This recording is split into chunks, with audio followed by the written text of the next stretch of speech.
पढ़िबा आगु आमे एठी किछि जिंस टिके देखि नेले भलो।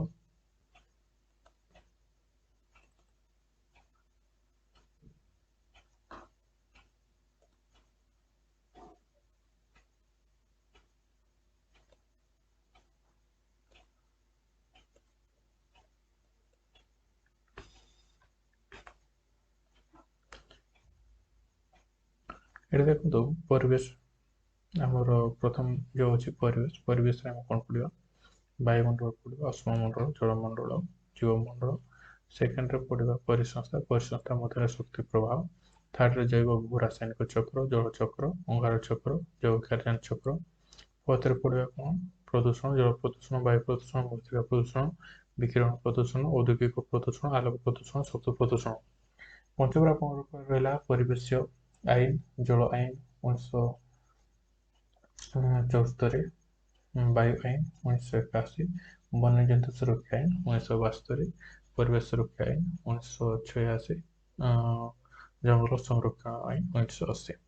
तो या पर भी रही जलवायु परिवर्तन एगुड़ा हम जो पढ़ा से समय तार सिलेबस देखा किंतु या परवर्तीटा आम जा देखा परिवेश परिवेश पढ़ा वायुमंडल। तो सब प्रथम आम जेहतु वायुमंडल पढ़ुचे वायुमंडल कौन से जाना वायु केतेक गैस एक साधारण मिश्रण अटे यह पृथ्वी को घेरी रही वायु द्वारा पृथ्वी पृष्ठ रे जीव जगतर सत्ता संभवपर होती जो क्षारजान अम्लजान वायुर मुख्य उपादान वायु प्रधान उपादान गुड़िक शतकड़ा हार आयतन अनुपात सारण 1.1 दि जाए। तो सारण देखा पूर्व मुझे किसी कही रखी आप जो मैंने भिडियो देखते ये भिडियो लास्ट टाइम आज जो पढ़ा तार सर्ट क्वेश्चन मुझे देवी निहाती। तो भिडियो निहाती लास्ट पर्यटन देखिए। तो वायु को एक मिश्रण कहीं कह मिश्रण क्या कह मिश्रण जो कि दुई रु अधिक जिनस मिसा जाए आम कौन कह मिश्रण कौन जेहेतु वायु विभिन्न प्रकार गैस मिश्रण अटे धूलिकणार मिश्रण अटे तेणु यहाँ कौन कह मिश्रण बोली कहुच्छे। तो यही वायु पृथ्वी पृष्ठ को पूरा भाव पूर्ण भाव घेरिकी रही वायु नतले हूँ तो जीव जगत आज संभव मान जीवन जो जीव जगत पृथ्वी अच्छे ताहा संभवपर हो ना यार कारण है कौन वायु वायु द्वारा वायु जो अम्लजान रही जोटा को प्रत्येक सजीव ग्रहण करते प्रश्वास आकार ग्रहण करते। तो से कारण पृथ्वी पृष्ठ वायु मान वायु थी हेतु आमर आज जीव जीव जगतर जो सत्ता अच्छी संभव रही यार दुईटा मुख्य वायु अच्छी दुईटा मुख्य उपादान जो क्षारजान और अम्लजान। तो सारण टी देखीद कौन कौन अच्छी ये देखो सारण 1.1 लिखा है समुद्र पतन में अवस्थित शुष्क और विशुद्ध वायुर उपादान। अच्छा समुद्र पतन युवा जो ये आप देखिपुर जो लिखा है समुद्र पतन युवा कौन कर मपा यार के कौन अच्छी किंतु आप कहते समुद्र पतन को छाड़ी जो आम माटी मापी था कि पृथ्वी जो जलप्रचल को मापी था से शुष्क आ विशुद्ध जिनसा आसी ना शुष्क आ विशुद्ध जिनसा आसी ना जो कि यार तो मापे अनुपात किसी एपट सेपट होता तो से समुद्र पतन युवा मपा जाए।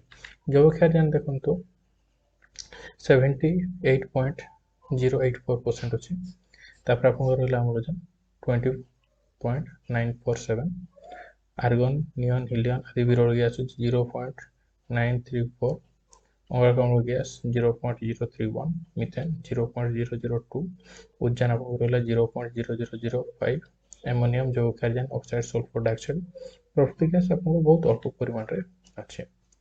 अच्छा देखिए हाँ आप चार्टा देखिए आप सर्ट क्वेश्चन रही जो सर्ट क्वेश्चन मुझे लास्ट देवी वायु पृथ्वी को माध्याकर्षण बल द्वारा लगी रही वायुमंडल भूपृष्ठ रु प्राय 350 किलोमीटर उच्चता पर्यंत परिव्याप्त परंतु 1000 किलोमीटर किंबा तदूर्ध भूपृष्ठ उच्चरे वायुर उपादान प्रदुष्ट होता है। समुद्र पतन ठारे वायुर घनता सर्वाधिक उच्चता बढ़िया सहित वायुर घनता कमी थाए वायुमंडल गठन प्रवृत्ति अनुजाई सममंडल ଏବଂ ବିଷମମଣ୍ଡଳ ଦୁଇ ଭାଗରେ ବିଭକ୍ତ କରାଯାଇଛି। ଦେଖ, ବାୟୁ ପୃଥିବୀକୁ କୋଉ ବଳ ଦ୍ୱାରା ଲାଗି ରହିଛି? ସର୍ଟ କ୍ୱେଶ୍ଚନ୍ ଆସିବ ଆପଣଙ୍କର। ମାଧ୍ୟାକର୍ଷଣ ବଳ ଦ୍ୱାରା ଲାଗି ରହିଛି। ବାୟୁମଣ୍ଡଳ ହେଉଛି ଭୂପୃଷ୍ଠରୁ ପାଖାପାଖି 350 କିଲୋମିଟର ଉଚ୍ଚତା ପର୍ଯ୍ୟନ୍ତ ପରିବ୍ୟାପ୍ତ। 350 ପରେ ମଧ୍ୟ ଏହା ଦେଖାଯାଏ 1000 କିଲୋମିଟର କିମ୍ବା ତାଠୁ ଉପରକୁ ମଧ୍ୟ ଏହା ଦେଖାଯାଏ। କିନ୍ତୁ ଯଦି ଆମେ ଯେତେ ଉପରକୁ ଯିବା ବାୟୁର ଘନତାଟା କ'ଣ ହେବ? ସେତେ କମି କମି ଯିବ। ସମୁଦ୍ର ପତନର ଘନତା ଯଦି ଆମେ ଯଦି ବାୟୁର ଘନତା ମାପିବା ତାହେଲେ ସେଠି ସର୍ବାଧିକ ରହେ। ଆଉ ଉଚ୍ଚତା ବଢ଼ିବା ସହିତ ବାୟୁର ଘନତା ମୁଁ ଆପଣଙ୍କୁ କହିଦେଇଛି ଯେ ଉଚ୍ଚତା ବଢ଼ିବା ସହିତ ବାୟୁର ଘନତା ହେଉଛି ସେ କମି କମି ଯିବ। ବାୟୁମଣ୍ଡଳ ଗଠନ ପ୍ରକୃତି ଅନୁଯାୟୀ ଏହାକୁ ସମମଣ୍ଡଳ ଆଉ ବିଷମମଣ୍ଡଳ ଦୁଇ ଭାଗରେ ବିଭକ୍ତ କରାଯାଇଛି।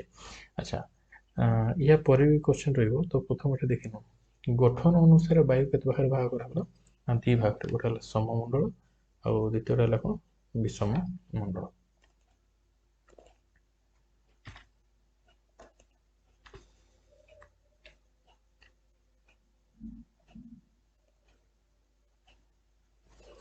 ସମମଣ୍ଡଳ କାହାକୁ କହିବା ଦେଖିବା। ଭୂପୃଷ୍ଠରୁ ଏହା ପ୍ରାୟ 80 କିଲୋମିଟର ଉଚ୍ଚତା ପର୍ଯ୍ୟନ୍ତ ଦେଖାଯାଏ। ସମମଣ୍ଡଳ ଯେଉଁ ଅଛି, ତାହେଲେ ଆମେ ମାଟିରୁ ଯଦି ଉପରକୁ ଆମେ ମାପିବାକୁ ଯିବା ତାହେଲେ ପାଖାପାଖି 80 କିଲୋମିଟର ପର୍ଯ୍ୟନ୍ତ ଇଏ ଦେଖାଯିବ। ଏହା ପ୍ରାୟ ଯବକ୍ଷାରଯାନ, ଏଥିରେ ଯେଉଁ ସମମଣ୍ଡଳ ଅଛି, ଏଇ ସମମଣ୍ଡଳରେ ଯବକ୍ଷାରଯାନ 78 ଭାଗ ରହିଥିବା ବେଳେ ଅମ୍ଳଜାନ 21 ଭାଗ ଅଛି।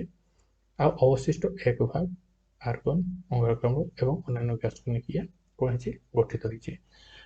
ଜଳୀୟ ବାଷ୍ପ, ଧୂଳିକଣା ମଧ୍ୟ ବିଭିନ୍ନ ପରିମାଣରେ ଏଠି ଦେଖାଯାଉଛି। ଯବକ୍ଷାରଯାନ ଏକ ନିଷ୍କ୍ରିୟ ଗ୍ୟାସ୍। ଆଚ୍ଛା, ସକ୍ରିୟ ଆଉ ନିଷ୍କ୍ରିୟ। ଯେଉଁଗୁଡ଼ିକ ନିଷ୍କ୍ରିୟ ଥାଏ ସେମାନେ ଅଧିକ ରିଆକ୍ଟ କରନ୍ତି ନାହିଁ। ମାନେ କିଛି ଜିନିଷରେ ସେମାନଙ୍କୁ ଯଦି ଆମେ ମିଶାଇବା କିମ୍ବା ସେମାନେ ଯଦି ଆମ ସଂସ୍ପର୍ଶରେ ଆସିବେ ତ ଏମାନେ ଅଧିକ ପରିମାଣରେ ଆମକୁ ରିଆକ୍ଟ କରିବେ ନାହିଁ। ନିଷ୍କ୍ରିୟ ଗ୍ୟାସ୍ ଯଦି ସକ୍ରିୟ ଗ୍ୟାସ୍ ହେଇଥିବ, ଆକ୍ଟିଭ୍ ଗ୍ୟାସ୍ ହେଇଥିବ, ତାହେଲେ ସେ କିଛି ନା କିଛି ଆମକୁ ରିଆକ୍ସନ୍ ଦେଖେଇବ ଆଉ କିଛି ଅନୁଭବ ଆମକୁ ମଧ୍ୟ ହୋଇଥାଏ। ବାୟୁମଣ୍ଡଳ ଶୂନ୍ୟସ୍ଥାନ ପୂରଣ କରିବାରେ ସହାୟତା ହୋଇଥାଏ।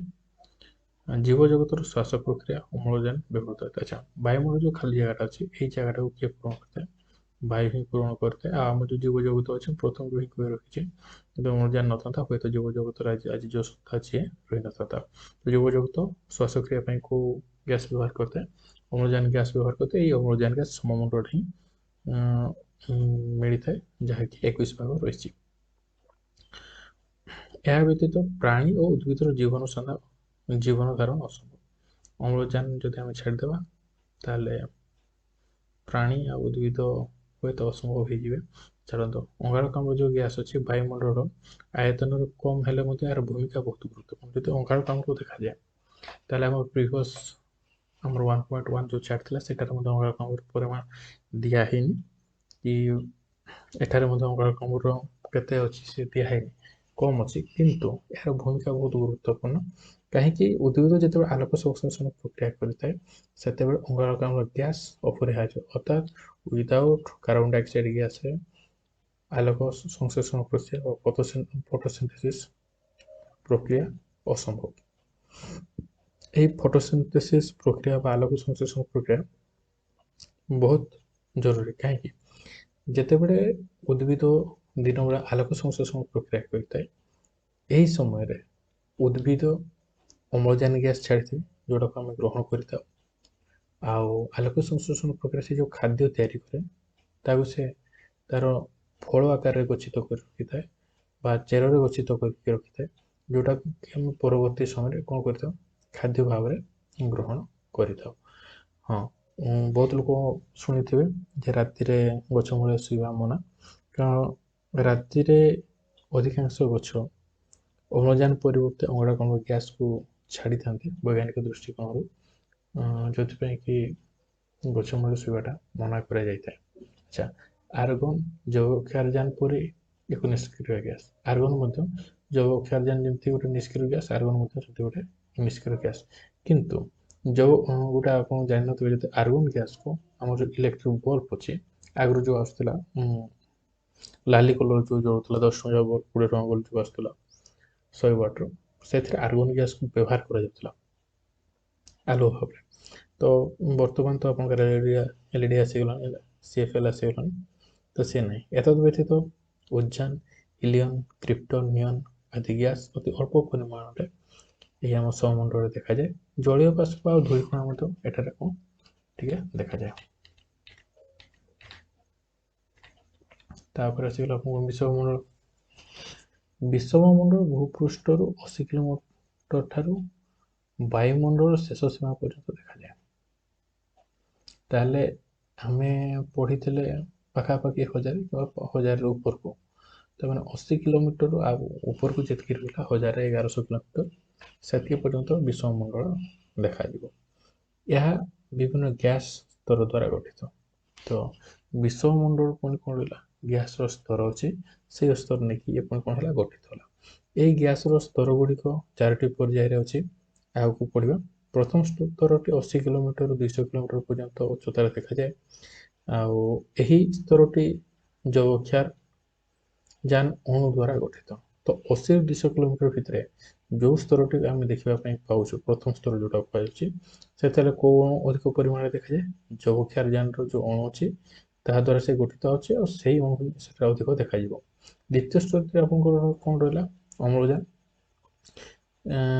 जोटा कि अम्लजान एटम बा अम्लजान अणु द्वारा गठित जहाँकि 200 किलोमीटर 1100 किलोमीटर पर्यंत विस्तृत यार ऊपर को प्राय 3500 किलोमीटर उच्चता पर्यंत तृतीय स्तर रही है 1100 किलोमीटर ऊपर को जदि जा तृतीय स्तर पर्यंत तृतीय स्तर कहते 1100 किलोमीटर 3500 किलोमीटर उच्चता पर्यंत अच्छे जोटा कि तृतीय स्तर यही स्तर हिलियम परमाणु द्वारा गठित तृतीय स्तर क्या द्वारा गठित हो हिलियम परमाणु चतुर्थ तथा शेष स्तरटी उज्जान परमाणु द्वारा गठित होची जोटा कि वायुमंडल शेष पर्यंत अच्छे वायुमंडल शेष ये तो मार्कटा कष्ट कि शेष पर्यंत कौन रहा उज्जान परमाणु रहा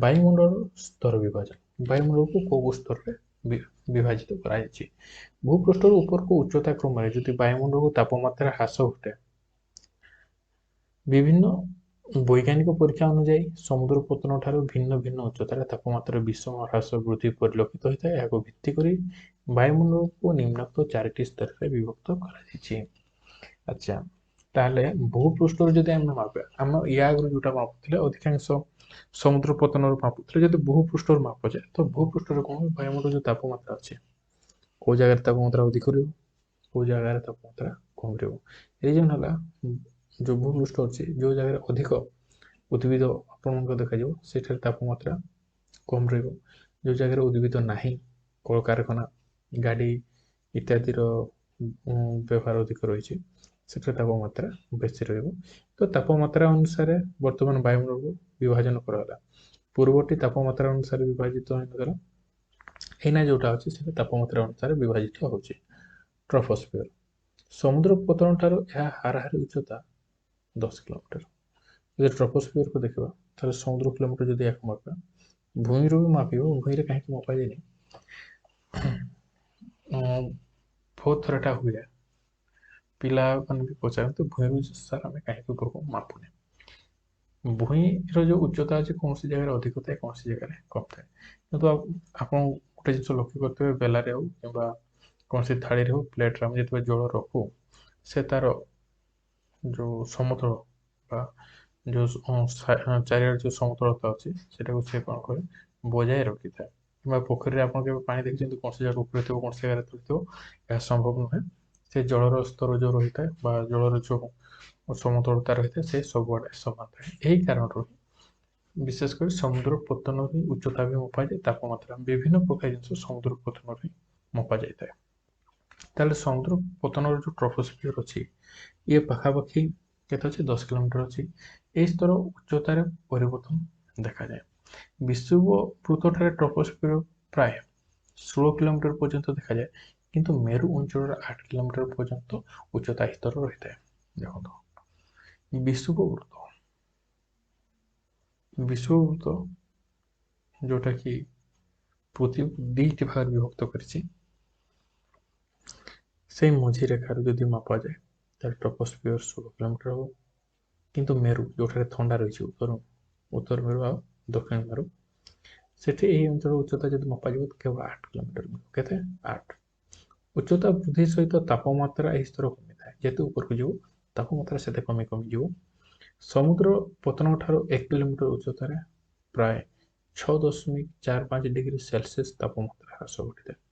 ଯଦି ସମୁଦ୍ର ପତନରୁ ଆମେ 1 କିଲୋମିଟର ଉପରକୁ ପଳେଇବା ତାହେଲେ ପୃଥିବୀରେ ଯେତିକି ତାପମାତ୍ରା ରହିଥିବ, ଧନ୍ୟ ପୃଥିବୀରେ 30 ତାପମାତ୍ରା ରହିଛି, ତାହେଲେ 30ରୁ 6.45 ଡିଗ୍ରୀକୁ ଯଦି ଆମେ ମାଇନସ୍ କରିଦେବା ତାହେଲେ ସେତେବେଳେ ଆପଣଙ୍କର ରହିଯିବ 33.55 ଡିଗ୍ରୀ ସେଲସିୟସ୍। ମାନେ ସେତିକି ତାପମାତ୍ରା ସେ 6.45 ଡିଗ୍ରୀ ସେଲସିୟସ୍ ଯେଉଁ ତାପମାତ୍ରା ଅଛି ସେ ଉଚ୍ଚତା ଅନୁସାରେ କମିଯିବ। ଜୀବଜଗତ ନିମନ୍ତେ ଟ୍ରୋପୋସ୍ଫିୟର ବିଶେଷ ଗୁରୁତ୍ୱପୂର୍ଣ୍ଣ। ଏହାର ଉପରି ଭାଗରେ ଟ୍ରୋପୋପଜ ନାମକ ଏକ ପତଳା ବଳୟ ଅଛି।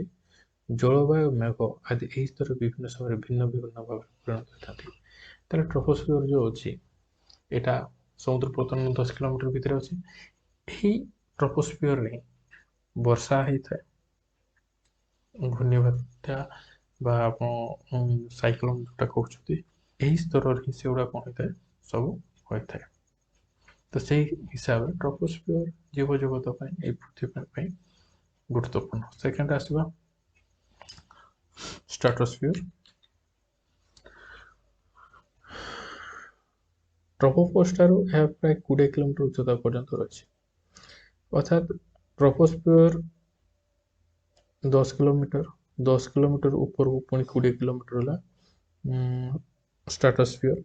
ଉଚ୍ଚତା ବୃଦ୍ଧି ସହିତ ତାପମାତ୍ରାରେ ବିଶେଷ ପରିବର୍ତ୍ତନ ଦେଖା ଦେଇନଥାଏ। ଉପରକୁ ଗଲେ ତାପମାତ୍ରା କମ୍ ଥାଏ। ଜଳବାୟୁ ସଂକ୍ରାନ୍ତୀୟ କୌଣସି ଘଟଣା ଏଠାରେ ଦେଖାଯାଏନି। ଜଳବାୟୁ ଗରମ ବା ବର୍ଷା ଏଗୁଡ଼ା ଏଠାରେ କିଛି ହୁଏ ନାହିଁ। ମେରୁ ଅଞ୍ଚଳରେ ଏହି ସ୍ତର ବିଷୁବ ଅଞ୍ଚଳଠାରୁ ଅଧିକ ବିସ୍ତାରିତ ଭାବରେ ଦେଖାଯାଏ। ତ ମେରୁ ଅଞ୍ଚଳ ଯଦି ଏଟାକୁ ଆମେ ଦେଖିବା ଟ୍ରୋପୋସ୍ଫିୟରକୁ, ଇଏ ବହୁତ ବିସ୍ତାରିତ ମାନେ ଖେଳେଇ ହେଇକି ରହିଛି, ଯେଉଁଟାକୁ ଆମକୁ ଜଣାପଡ଼ିବ। ଏହାର ଉପରି ଭାଗରେ ଟ୍ରୋପୋପଜ ନାମକ ପତଳା କ'ଣ ରହିଛି, ବଳୟ ରହିଛି। ଦେଖିବା ତାର କାର୍ଯ୍ୟ କ'ଣ, ଯଦି ଦେଇଥିବ ଦେଖିଦେବା। ଏହାର କାର୍ଯ୍ୟ ଦେଇନାହିଁ, ତାହେଲେ ଠିକ୍ ଅଛି। ତାପରେ 3 ଆସିଲା ମେସୋସ୍ଫିୟର। ସମମଣ୍ଡଳର ତୃତୀୟ ସ୍ତର ରୂପେ ମେସୋସ୍ଫିୟର ଅବସ୍ଥିତ। ଷ୍ଟ୍ରାଟୋପଜର ଉପରି ଭାଗରେ ଏହା ଦେଖାଯାଏ। ନିମ୍ନ ସ୍ତରଟି ଏହି ସ୍ତରରେ ପ୍ରାୟ 77 ଡିଗ୍ରୀ ସେଲସିୟସ୍ ତାପମାତ୍ରା ଥାଏ, କିନ୍ତୁ ଏହାର ହ୍ରାସ ଘଟି ଶେଷ ଭାଗରେ ପ୍ରାୟ 107 ଡିଗ୍ରୀ ସେଲସିୟସ୍ରେ ପହଞ୍ଚିଥାଏ। ଆଚ୍ଛା, ଯଦି ଏହାର ତଳ ଅଂଶଟା ଦେଖିବା, ଅର୍ଥାତ୍ ଷ୍ଟ୍ରାଟୋସ୍ଫିୟର ଯେଉଁଠି ଶେଷ ଅଛି 20 କିଲୋମିଟର ଯେଉଁଠି ଶେଷ ହେଇଛି, ସେଇଠୁ ଯଦି ଉପରକୁ ଟିକେ ଯିବା ତାହେଲେ ମେସୋସ୍ଫିୟର ଯେଉଁ ତାପମାତ୍ରା ରହିଛି 77 ଡିଗ୍ରୀ ସେଲସିୟସ୍ ରହିଛି। ଆଉ ମେସୋସ୍ଫିୟର ଯେଉଁଠି ଶେଷ ହେଇଛି ସେଠି ତାପମାତ୍ରା 107 ଡିଗ୍ରୀ ସେଲସିୟସ୍ ପର୍ଯ୍ୟନ୍ତ ଅଛି। ମେସୋସ୍ଫିୟର ଉପରି ଭାଗରେ ମେସୋପଜ ଅଛି, ଗୋଟେ ବଳୟ। ଆଚ୍ଛା, ଥର୍ମୋସ୍ଫିୟର ବିଷୟରେ ଦେଖିବା। ଥର୍ମୋସ୍ଫିୟର ଚତୁର୍ଥ। ମେସୋସ୍ଫିୟରର ଉପରି ଭାଗ ଥର୍ମୋସ୍ଫିୟର ଅବସ୍ଥିତ। ଏହା ବିଶ୍ୱମଣ୍ଡଳର ଅନ୍ତର୍ଭୁକ୍ତ। ଉଚ୍ଚତା ବୃଦ୍ଧି ସଙ୍ଗେ ସଙ୍ଗେ ଏହି ସ୍ତର ତାପମାତ୍ରା ଅଭିବୃଦ୍ଧି ଘଟିଥାଏ। ତାହେଲେ ତାପମାତ୍ରା ବି ଏଠି କ'ଣ ହୁଏ, ବଢ଼ି ଚାଲେ, କମେ ନାହିଁ, ବଢ଼େ। ଏଠାରେ ବାୟୁ ଶୂନ୍ୟ ପ୍ରାପ୍ତ ଅବସ୍ଥା, ଅର୍ଥାତ୍ ଥର୍ମୋସ୍ଫିୟରରେ ବାୟୁ ନାହିଁ କହିଲେ ଚଳେ। ଉପରି ଭାଗ ତାପମାତ୍ରା 1100ରୁ 1700 ଡିଗ୍ରୀ ସେଲସିୟସ୍ ମଧ୍ୟରେ ଦେଖାଯାଏ। ଆଚ୍ଛା, ଆପଣମାନେ ଭାବି ପାରୁଥିବେ ଆମର ଯଦି ପୁରା ମୟୂରଭଞ୍ଜରେ ହଉ କିମ୍ବା ଓଡ଼ିଶାରେ ହଉ 40-45 ଡିଗ୍ରୀ ହେଲା ବେଳକୁ ଆମର ଅବସ୍ଥା ଖରାପ ହେଇଯାଏ ତାପମାତ୍ରାରେ। ଏ ତାପମାତ୍ରା କେତେ ରହିଛି, 1100ରୁ 1700 ଡିଗ୍ରୀ ସେଲସିୟସ୍ ମଧ୍ୟ ତାପମାତ୍ରା ଦେଖାଯାଏ। ତାହେଲେ କେତେ ଅଧିକ ଗରମ ଥିବ ଏଠୁ ଅନୁମାନ କରାହେଉଛି। ଏହାର ନିମ୍ନ ଭାଗରେ ଆୟନୋସ୍ଫିୟର ଅବସ୍ଥିତ। ଆୟନ କଣିକା ଗୁଡ଼ିକ ମେରୁଜ୍ୟୋତି ସୃଷ୍ଟିରେ ସହାୟକ ହୋଇଥାନ୍ତି। ଦକ୍ଷିଣ ମେରୁରେ ଅବସ୍ଥିତ ମେରୁଜ୍ୟୋତିକୁ କୁମେରୁଜ୍ୟୋତି ଏବଂ ଉତ୍ତର ମେରୁରେ ସୁମେରୁଜ୍ୟୋତି କୁହାଯାଏ। ଆଚ୍ଛା, ମେରୁ କହିଲେ ଯେଉଁଟାରେ ଥଣ୍ଡା ଅଞ୍ଚଳ ଅଛି, ଜ୍ୟୋତି କହିଲେ ଆଲୋକ। ତ ଏଇ ଆୟନୋସ୍ଫିୟର ଇଏ କ'ଣ କରେ, ମେରୁଜ୍ୟୋତି ସୃଷ୍ଟି କରେ। ଦୁଇଟା ମେରୁ, ଗୋଟେ ଦକ୍ଷିଣ ମେରୁ ଆଉ ଗୋଟେ ଉତ୍ତର ମେରୁ। ଦକ୍ଷିଣ ମେରୁରେ ଯେଉଁ ଜ୍ୟୋତି ଅବସ୍ଥିତ ତାକୁ କୁ ମେରୁ ଜ୍ୟୋତି କୁହାଯାଏ। ଆଉ ଉତ୍ତରରେ ଯେଉଁ ଜ୍ୟୋତି ଅବସ୍ଥିତ ତାକୁ ଆମେ କ'ଣ କହୁଛୁ? ସୁମେରୁ ଜ୍ୟୋତି। ବାୟୁମଣ୍ଡଳର ପ୍ରଭାବ କ'ଣ ପ୍ରଭାବ ସେ ପକାଉଛି? ଗତିଶୀଳ ବାୟୁକୁ ପବନ କହୁଛେ। ଯେଉଁ ଗତି କରୁଛି ଗୋଟେ ଜାଗାରୁ ଆଉ ଜାଗାକୁ ଯାଉଛି, ତାହେଲେ ଆମେ ତାକୁ କ'ଣ କହୁଛେ? ପବନ ବୋଲି କହୁଛେ। ବାୟୁର ଏହି ଗତି କୌଣସି ସ୍ଥାନରେ ଭୌଗୋଳିକ ଅବସ୍ଥା, ଭୂ ଅଙ୍କନ, ସମୁଦ୍ର ପତନ ଠାରୁ ଉଚ୍ଚତା ଏବଂ ସମୁଦ୍ର ଠାରୁ ଦୂରତା, ସମତଳ ଅବସ୍ଥା ତଥା ପାଦବ ସ୍ଥିତି ଉପରେ ନିର୍ଭର କରିଥାଏ। ଯେଉଁ ବାୟୁ ଗତି କରୁଛି, ବାୟୁ ଗତି କାହା ଉପରେ ନିର୍ଭର କରୁଛି? ତାହେଲେ ଦେଖନ୍ତୁ, ଭୌଗୋଳିକ ଅବସ୍ଥା, ସେ କୋଉ ଭଳିଆ ଗରମ, ଅଧିକ ଥଣ୍ଡା, କୋଉ ଭଳିଆ ଅବସ୍ଥାରେ ସେ ଅଛି। ଭୂ ଅଙ୍କନ, ତା ଗଠନ କୋଉ ଭଳିଆ। ସମୁଦ୍ର ପତନ ଠାରୁ ସେ କେତେ ଉଚ୍ଚତାରେ ଅଛି କିମ୍ବା ସମୁଦ୍ର ପତନ ଠାରୁ କେତେ ଦୂରତାରେ ଅଛି। ସମତଳ ଅବସ୍ଥା ବା ପାହାଡ଼ ପାଦଦେଶରେ ଅଛି। ବିଭିନ୍ନ ପ୍ରକାର ରିଜିନକୁ ନେଇକି ନିର୍ଭର କରେ ବାୟୁର ଗତିଟା ସେ ନିର୍ଭର କରେ। ବାୟୁର ଗତି ପ୍ରାଣୀ ତଥା ଉଦ୍ଭିଦମାନଙ୍କ ଶରୀର ପ୍ରକ୍ରିୟା ବିଭିନ୍ନ ପ୍ରକାର ପ୍ରଭାବ ପକାଇଥାଏ। ସୁନିଶ୍ଚିତ ବାୟୁର ଯେଉଁ ଗତି ଅଛି, ସେ ମଣିଷ ହଉ କିମ୍ବା ପ୍ରାଣୀ ହଉ, ତାଙ୍କ ଉପରେ ସେ କ'ଣ କରେ? କିଛି ପ୍ରଭାବ ପକାଏ। ଦେଖନ୍ତୁ, ବର୍ତ୍ତମାନ ଥଣ୍ଡା ସମୟ ଚାଲିଛି, ଥଣ୍ଡା ସରି ଆସିଲାଣି, ବସନ୍ତ ଋତୁ ପଶୁଛି। ଏହି ସମୟରେ ବିଭିନ୍ନ ପ୍ରକାର କୁକୁଡ଼ା ହୁଅନ୍ତୁ, ମଣିଷ ହୁଅନ୍ତୁ, ବିଭିନ୍ନ ପ୍ରକାର ରୋଗରେ ଆକ୍ରାନ୍ତ ହୁଅନ୍ତି। ବିଶେଷ କରି ଛୁଆମାନେ, ଯେଉଁଟାକୁ ଆମେ ମା ବୋଲି କହୁଛେ, ବା ହାଡ଼ ଫୁଟି, ଚିକେନ ପକ୍ସ, ଏଇଭଳିଆ ରୋଗରେ ଆକ୍ରାନ୍ତ ହୁଅନ୍ତି। ଆଉ ମାନେ ଅର୍ଥାତ୍ ବାୟୁର ଯେଉଁ ପ୍ରଭାବ ରହିଛି, ଏହି ପ୍ରଭାବ ଉପରେ ହିଁ ଶରୀର ଉପରେ ବି ପ୍ରଭାବ ପଡ଼ିଥାଏ। ବାୟୁର ଗତି ଉପରେ କୌଣସି ସ୍ଥାନର ଜଳବାୟୁ ମଧ୍ୟ ନିର୍ଭର କରିଥାଏ। ଏକଥା ମଧ୍ୟ ସତ୍ୟ। ବାୟୁ ଗୋଟେ ସ୍ଥାନରୁ ଅନ୍ୟ ସ୍ଥାନକୁ ଯିବା ଭିତରେ, ଯେମିତିକି ଆମେ କ'ଣ କହୁଛୁ? ମୌସୁମୀ ବାୟୁ। ମୌସୁମୀ ବାୟୁ ଯେଉଁ ଅଛି, ସେ ସମୁଦ୍ରରୁ ଆମ ଭୂମଣ୍ଡଳକୁ ଆସିଥାଏ। ଯଦି ଯେଉଁ ବର୍ଷ ମୌସୁମୀ ବାୟୁ ପଶି ନାହିଁ, ସେଇ ବର୍ଷ ଏଠାରେ ବର୍ଷା ମଧ୍ୟ ଆମର ଓଡ଼ିଶାରେ ଭଲ ଭାବରେ ହୁଏ ନାହିଁ। ବାୟୁର ଗତି, ଯେଉଁ ମୌସୁମୀ ବାୟୁ ବର୍ଷା କରିଥାଏ, ବଙ୍ଗୋପସାଗର ଆଡ଼ୁ ଯେଉଁ ବାୟୁ ଆସିଥାଏ, ସେ ରାଜସ୍ଥାନ ଯେଉଁ ମରୁଭୂମି ଅଛି, ସେଠି ପହଞ୍ଚିଲା ବେଳକୁ ସେ ଦୁର୍ବଳ ହୁଏ, ଯେଉଁଥିପାଇଁ କି ସେ ବର୍ଷା କରିପାରେ ନାହିଁ, ଯେଉଁଥିପାଇଁ କି ସେଠି ମରୁଭୂମି ବର୍ତ୍ତମାନ ସୃଷ୍ଟି ହେଇଛି। ଅର୍ଥାତ୍ ଜଳବାୟୁ ବା ବାୟୁର ଗତି ଉପରେ ମଧ୍ୟ ଜଳବାୟୁର କ'ଣ ରହିଥାଏ? ପ୍ରଭାବ ରହିଥାଏ ଆଉ ନିର୍ଭର ମଧ୍ୟ ରହିଥାଏ। ପାଣିପାଗର ଅବସ୍ଥା ତଥା ଜଳବାୟୁ ପବନର ବାର୍ଷିକ ତଥା ଋତୁକ ଗତି ଉପରେ ବିଶେଷ ଭାବରେ ନିର୍ଭରଶୀଳ। ଏଠି ତ ମୁଁ କହିଥିଲି, ପାଣିପାଗର ବ୍ୟବସ୍ଥା ହଉ ଜଳବାୟୁ ଯଦି କମ୍ ବେଶୀ ହେଲା, ତ ବର୍ଷା ଉପରେ ମଧ୍ୟ କ'ଣ ଇଫେକ୍ଟ ପକାଇବ। ପାଣିପାଗ ଏବଂ ଜଳବାୟୁ, କୌଣସି ସମୟରେ କୌଣସି ସ୍ଥାନର ବାୟୁମଣ୍ଡଳ ଅବସ୍ଥାକୁ ଉକ୍ତ ସ୍ଥାନର ପାଣିପାଗ କୁହାଯାଇପାରେ। କୌଣସି ସମୟରେ, ଯେକୌଣସି ସମୟରେ ସେ ସ୍ଥାନର ଯେଉଁ ବାୟୁମଣ୍ଡଳ ଯେଉଁ ଅବସ୍ଥା ଥିବ, ଧରି ନିଅନ୍ତୁ ବର୍ତ୍ତମାନ ଏଠି ଥଣ୍ଡା ଦିନ ଚାଲିଛି, ତାହେଲେ ଏହି ପାଣିପାଗଟା ବର୍ତ୍ତମାନ ଆମର ଥଣ୍ଡା। ଯଦି ଏଠି ଗରମ ଦିନ ଚାଲିଥିବ, ତାହେଲେ କହିବା ଗରମ। ପାଣିପାଗର ତାପ, ଜଳୀୟ ବାଷ୍ପ, ବାୟୁର ଆର୍ଦ୍ରତା, ଶୁଷ୍କତା, ଚାପ ଏବଂ ବାୟୁର ଗତି, ଅର୍ଥାତ୍ ବାୟୁର ବିଭିନ୍ନ ଅବସ୍ଥା ଉପରେ ପର୍ଯ୍ୟବେସିତ ଅଟେ। ପାଣିପାଗ। ପାଣିପାଗ ତାପ, ଗରମ ଉପରେ ନିର୍ଭର କରି ଯଦି ଅଧିକ ଗରମ ରହିଲା, ତାହେଲେ ପାଣିପାଗରେ ଆମେ କୁହାଯାଇ ଉତ୍ତପ୍ତ ଅଛି। ଜଳୀୟ ବାଷ୍ପ ଉପରେ ନିର୍ଭର କରେ, କେତେ ଜଳୀୟ ବାଷ୍ପ ଅଛି, କେତେ ଜଳ ଅଛି।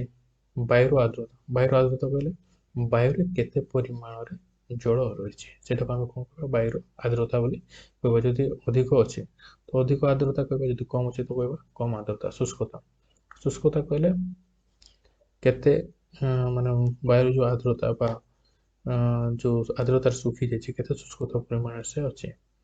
ଚାପ, ବାୟୁର ମଧ୍ୟ ଚାପ ରହିଛି, କେତେ ଚାପ ପକାଉଛି। ଆଉ ବାୟୁର ଗତି, ଏଭଳି ବିଭିନ୍ନ ଜିନିଷ ଉପରେ ପାଣିପାଗ ଆଉ ଜଳବାୟୁ ନିର୍ଭର କରିଥାଏ। ସାଧାରଣତଃ କୌଣସି ଅଞ୍ଚଳର 35 ବର୍ଷର ହାରାହାରି ପାଣିପାଗର ଅବସ୍ଥାକୁ ଉକ୍ତ ଅଞ୍ଚଳର ଜଳବାୟୁ ବୋଲି କୁହାଯାଏ। ଗୋଟେ ଅଞ୍ଚଳରେ ଯଦି ଆମେ 35 ବର୍ଷର ତାପମାତ୍ରା, 35 ବର୍ଷର ପାଣିପାଗକୁ ଦେଖିବା, 35 ବର୍ଷ ଭିତରେ ଯେଉଁ ପାଣିପାଗ ରହିବ, ତାହେଲେ ସେଟାକୁ ଆମେ କ'ଣ କହିବା? ଜଳବାୟୁ ବୋଲି କହିବା। ଯଦି ଆମେ ଭାରତର ମରୁଭୂମି ଅଞ୍ଚଳକୁ ଆଲୋଚନା କରିବା, ବିଗତ 35 ବର୍ଷ ସେଠି ତାପମାତ୍ରା ଅଧିକ ରହିଥାଏ, ଉଷ୍ମ ରହିଥାଏ। ଗରମ ରହିଥାଏ। ତ ସେଟାକୁ ଆମେ ଗରମ ଜଳବାୟୁ ବୋଲି କହିବା। ଯଦି ଆମେ ଜାମ୍ମୁ କାଶ୍ମୀର ପଳେଇବା କିମ୍ବା ଏଭରେଷ୍ଟ ପାହାଡ଼, ସେଠି ଜଳବାୟୁ ଥଣ୍ଡା ଥାଏ, ତ ଥଣ୍ଡା ଜଳବାୟୁ ବୋଲି ସେଟାକୁ ଆମେ କହିବା। ତାପରେ ଆସିଲା କ'ଣ ବାୟୁର ତାପମାତ୍ରା। ବାୟୁର ନିଜର ତାପ ନାହିଁ। ବହୁତ ଲୋକ କୁହନ୍ତି ଆଜି ଗରମ ହବା ଅଛି, ଆକ୍ଚୁଆଲି ବାୟୁର ନିଜର କ'ଣ ନଥାଏ, ତାପ ନଥାଏ ବା ଗରମ ନଥାଏ। ଏହା ସୂର୍ଯ୍ୟଠାରୁ ନିର୍ଗତ ତାପ ଦ୍ୱାରା ନିୟନ୍ତ୍ରିତ ହୋଇଥାଏ। ତାହେଲେ ଏଠୁ ସ୍ପଷ୍ଟ ଜଣାପଡ଼ୁଛି ଯେ ବାୟୁର ଯେଉଁ ତାପମାତ୍ରା ସୂର୍ଯ୍ୟ ଉପରେ ନିର୍ଭର କରେ, ସୂର୍ଯ୍ୟ କିରଣ ଉପରେ ନିର୍ଭର କରେ। ବାୟୁମଣ୍ଡଳରେ ସୌର ତାପମାତ୍ରାର ପ୍ରାୟ 200 କୋଟି ଭାଗରୁ 1 ଅଂଶ ଗ୍ରହଣ କରିଥାଏ। ବାୟୁମଣ୍ଡଳ, ସୌରଜଗତ ଅର୍ଥାତ୍ ସୂର୍ଯ୍ୟଙ୍କର ଯେଉଁ ତାପ ଅଛି 200 କୋଟିରୁ 1 କୋଟି ଭାଗ ଏହି ପୃଥିବୀ କ'ଣ କରେ, ବାୟୁମଣ୍ଡଳ କ'ଣ କରେ, ଗ୍ରହଣ କରେ। ଏହାକୁ ଇନସୋଲେନ୍ସ କୁହାଯାଏ। ପୁନରପି ଏହି ତାପମାତ୍ରା ପରିମାଣ ଋତୁ ଅନୁଯାୟୀ କୌଣସି ସ୍ଥାନରେ ପରିବର୍ତ୍ତନ ହୋଇଥାଏ। ଋତୁ ଅନୁସାରେ ଏହା ପରିବର୍ତ୍ତନ ହୁଏ, ଆଉ ପୃଥିବୀର ଯେଉଁ ଗତି ଅଛି ତା ଅନୁସାରେ ମଧ୍ୟ କ'ଣ ହୁଏ, ପରିବର୍ତ୍ତନ ହୋଇଥାଏ। ସମୁଦ୍ର ପତନ ଠାରୁ ଉପରକୁ ଗଲେ ବାୟୁମଣ୍ଡଳ ତାପମାତ୍ରା କ'ଣ ହୁଏ, କମିଯାଏ। ପ୍ରତି 1 କିଲୋମିଟର ତାପମାତ୍ରାରେ ପ୍ରତି 1 କିଲୋମିଟର ଉଚ୍ଚତାରେ ବାୟୁମଣ୍ଡଳ 6.4 ଡିଗ୍ରୀ ସେଲସିୟସ୍ ତାପମାତ୍ରା ସେ କ'ଣ କରିବ, ହରାଏ। ତାପମାତ୍ରା ହାରରେ 12 କିଲୋମିଟର ଉଚ୍ଚତା ପର୍ଯ୍ୟନ୍ତ ଦେଖାଯାଇଥାଏ। ତ ମାତ୍ର 1 କିଲୋମିଟରରେ ଯଦି 6.4, ଏହି ଅନୁସାରେ ଯଦି ଆମେ ଦେଖିବା ତାହେଲେ 6 କିଲୋମିଟର ପର୍ଯ୍ୟନ୍ତ ଏହା ତାପମାତ୍ରା କ'ଣ ହୁଏ, କମି କମି ଯିବ।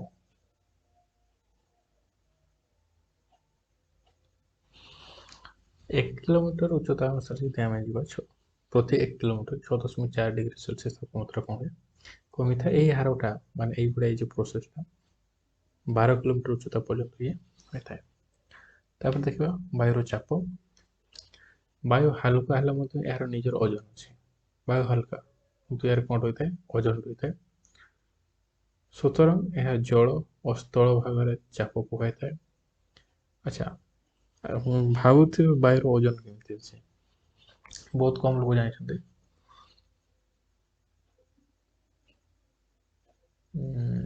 ଗ୍ୟାସ୍ ସିଲିଣ୍ଡର ଆମେ ଯେଉଁ ଗ୍ୟାସ୍ ବ୍ୟବହାର କରୁଛେ, ପ୍ରକୃତରେ ସେ ଟାଙ୍କି ଭିତରେ ଗ୍ୟାସ୍ ଆକାରରେ ନଥାଏ, ଜଳ ବା ତରଳ ଅବସ୍ଥାରେ ସେ ରହିଥାଏ। ବାୟୁକୁ ଯଦି ଆମେ ଚାପ ପକାଇକି ତରଳ ଅବସ୍ଥାକୁ ନେଇ ଆସିବା, ସେ ତରଳ ହେଇଯିବ, ତାର ଗୋଟେ ଓଜନ ରହିଛି। ପ୍ରତ୍ୟେକ ବାୟୁର ମଧ୍ୟ କ'ଣ ରହିଥାଏ, ଗୋଟେ ଓଜନ ରହିଥାଏ। ସେଟା ପରବର୍ତ୍ତୀ ସମୟରେ ଆଲୋଚନା କରିବା। ବାୟୁ ଯେଉଁ ଅଛି ସେ ଜଳ ଭାଗରେ ବି ଚାପ ପକାଏ, ଆଉ ସ୍ଥଳ ଭାଗରେ ବି ସେ କ'ଣ ପକାଏ, ଚାପ ପକାଏ। ସମୁଦ୍ର ପତନ ଠାରେ ପ୍ରତି ବର୍ଗ ସେଣ୍ଟିମିଟର ପିଛା ବାୟୁ 1.05 କେଜି ଚାପ। ସମୁଦ୍ର ପତନରେ ପ୍ରତି ବର୍ଗ ସେଣ୍ଟିମିଟର, ଅର୍ଥାତ୍ ସମୁଦ୍ର ପତନରେ ଯଦି ଦୈର୍ଘ୍ୟ ପ୍ରସ୍ଥ ଆମର 1 ସେଣ୍ଟିମିଟର, ଅର୍ଥାତ୍ 1 ବର୍ଗ ଏରିଆରେ ଯଦି ଦେଖିବା ସେଣ୍ଟିମିଟର ଏରିଆରେ, ତାହେଲେ ବାୟୁ କେତେ ଚାପ ପକାଉଛି, 1.05 କେଜି ଚାପ ସେ କ'ଣ କରିଥାଏ, ପକାଇଥାଏ।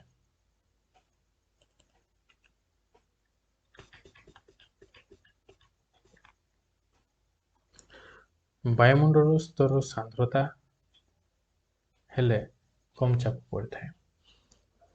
ଆଚ୍ଛା, ସାନ୍ଦ୍ରତା କହିଲେ କ'ଣ, ଓଜନ। ବାୟୁମଣ୍ଡଳ ସ୍ତରର ଯଦି ସାନ୍ଦ୍ରତା କମ୍ ହେଲେ ଚାପ ବି କମ୍ ହେଇଥାଏ।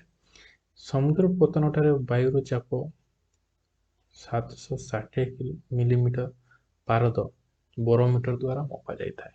ସମୁଦ୍ର ପତନରେ ଥିଲେ ବାୟୁର ଚାପକୁ ବେରୋମିଟର ବା ବାରୋମିଟର ଦ୍ୱାରା କ'ଣ କରାଯାଏ, ମପାଯାଏ, ଯେଉଁଠି ତାର ଚାପ ରହୁଛି ସମୁଦ୍ରରେ 760 ମିଲିମିଟର। ବାୟୁମଣ୍ଡଳ ଉପରକୁ ବାୟୁର ଚାପ ହ୍ରାସ ଘଟିବ, ଜଣାଶୁଣା କଥା ଆଗରୁ ପଡ଼ିছে। ସମୁଦ୍ର ପତନଠାରେ ଥିବା ବାୟୁର ଚାପର ଅର୍ଦ୍ଧେକ ହ୍ରାସ ବାୟୁମଣ୍ଡଳ 5.1 କିଲୋମିଟର ଉଚ୍ଚତାରେ ଘଟିଥାଏ। ତାହେଲେ ଯେଉଁ ଯେତିକି ବି ତାପମାତ୍ରା ଚାପ ପଡ଼ିଥାଉ, ଧରିନିଅ ଆମର 60 ପଡ଼ିଛି, କେତେ ସମୁଦ୍ର ପତନରେ ଆମର 60 ଚାପ ବାୟୁର ଚାପ ରହିଛି, ତ ତାର ଅଧା ହେବା ପାଇଁ ହେଲେ ସମୁଦ୍ର ପତନରୁ ଯଦି ଆମେ 5.1/2 କିଲୋମିଟର अर्थात 5.5 किलोमीटर को उठिबा ताहले से 60टा 30 ହେଇଯିବ ଅର୍ଥାତ ତାର ଯେଉଁ ଚାପ ରହିଛି ସେଟା କ'ଣ ହେଇଯିବ କମିଯିବ। ତ ଭିଡ଼ିଓଟି ବହୁତ ଲମ୍ବା ହେଇଗଲାଣି। ତ ନେକ୍ସଟ କ୍ଲାସ୍ରେ ଆମେ କ'ଣ କରିବା ମୌସୁମୀ ବାୟୁ ବିଷୟରେ ଏଠି ଆମେ ପଢ଼ିବା। ତ କିଛି କ୍ୱେଶ୍ଚନ୍ ଅଛି କହିଥିଲେ ଆପଣଙ୍କୁ କ୍ୱେଶ୍ଚନ୍ ଦେବା କ୍ୱେଶ୍ଚନ୍ ଟିକେ ଆଲୋଚନା କରିଦେବା।